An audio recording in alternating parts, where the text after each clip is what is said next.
네, 이렇게 화성시의 창지 개명 실태와 또 고유 지명의 변경 소멸 사례를 구체적으로 알아봤는데요.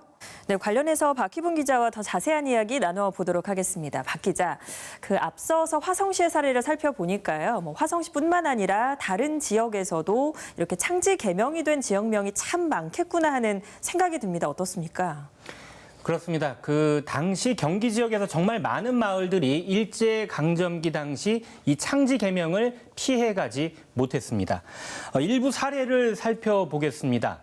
먼저 수원시 구운동의 경우 당시에 상구운성 마을과 하구운성 마을이 합쳐져서 구운이라는 새로운 마을명이 생겨났고, 자, 그다음 용인시 신갈동도 신촌마을과 갈천마을이 있었는데 신자와 갈차가 합쳐져 신갈이라는 새로운 명칭이 생겨났습니다. 성남시 분당동 역시 분점리와 당우리의 분 그리고 당자가 합쳐져 분당이라는 명칭이 생겨났는데 현재 분점리 당우리는 지도상에서 찾아볼 수 없게 됐죠.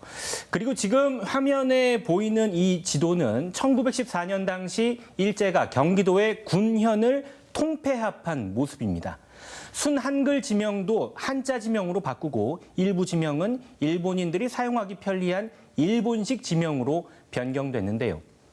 일단 1914년 이전에 경기도에는 총 5,384곳의 군과 면리, 동이 존재했습니다.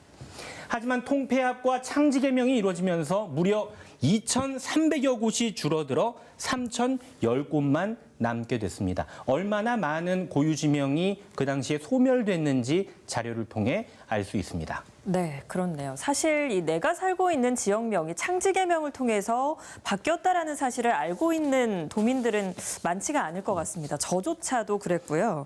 그런데 경기도에서도 이렇게 창지 개명이 이루어진 지역명을 좀 되돌리자 하는 움직임이 있었다고 들었는데 어떻게 됐습니까? 그렇습니다. 경기도는 지난 2020년 도내 398개 읍면동을 특정해 지명 변경 현황을 조사했습니다. 조사 대상 지역의 약 40%인 160곳의 고유 지명이 창지 개명에 의해서 변경된 것으로 나타났습니다.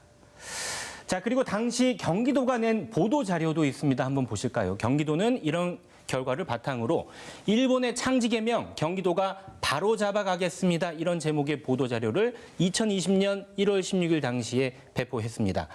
당시 경기도는 보도 자료를 통해 경기도는 일제잔재 청산과 지역의 역사성, 정체성 회복을 위해 현재 31개 시군을 대상으로 행정구역 명칭 변경 의사 여부를 수렴 중이며 향후에 대상지가 확정되면 행정구역 명칭 변경을 통해 고유한 행정지명 복원 절차에 들어갈 예정이다. 이런 구체적인 계획도 내놨습니다. 4년이 지난 지금 현재 경기도의 이런 추진사항 어떻게 진행되고 있는지 경기도 관계자의 말을 들어봤습니다.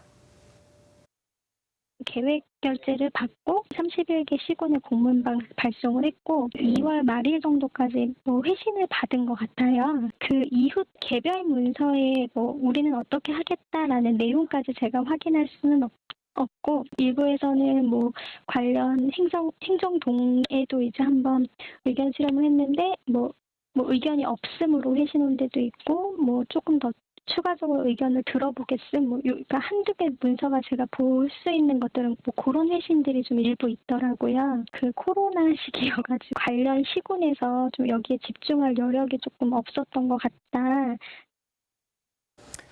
이런 경기도의 지명 되찾기 계획 발표 이후 행정지명 복원 절차 진행 과정이나 각 행정동에서 추진 중인 사안은 현재로서 확인되는 것은 없습니다. 자, 전문가들은 애당초 이 창지 개명된 지명을 다시 복원하는 게 굉장히 어려운 일이다. 이런 지적을 합니다. 거기에는 여러 가지 이유가 있는데요. 우선 엄청나게 많은 예산이 소요된다는 겁니다. 2014년부터 시행된 도로명 주소 교체 사업에는 약 4천억 원이 투입됐고 준비 기간에는 무려 17년이 걸렸습니다. 이런 지명 복원 사업도 역시 긴 시간과 가늠하기 어려운 예산 문제가 첫 번째 걸림돌이 됩니다. 그리고 이미 창지 개명된 지명이 주민등록부와 등기부 등에 등재되어 있는 만큼 이를 교체하는 절차와 함께 또 기존 주민들이 겪는 혼란, 주민의 혼란을 야기한다는 것도 무시할 수 없는 부분이죠.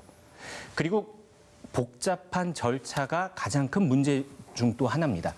대상지 실태 조사부터 시작해서 지방의회 의견도 수렴해야 하고요. 또 타당성 분석을 거쳐 조례 제정까지 무려 9단계의 절차를 거쳐야 합니다. 이렇게 지명 복원이 어려운 이유에는 여러 가지 요인이 존재하고 있는 겁니다.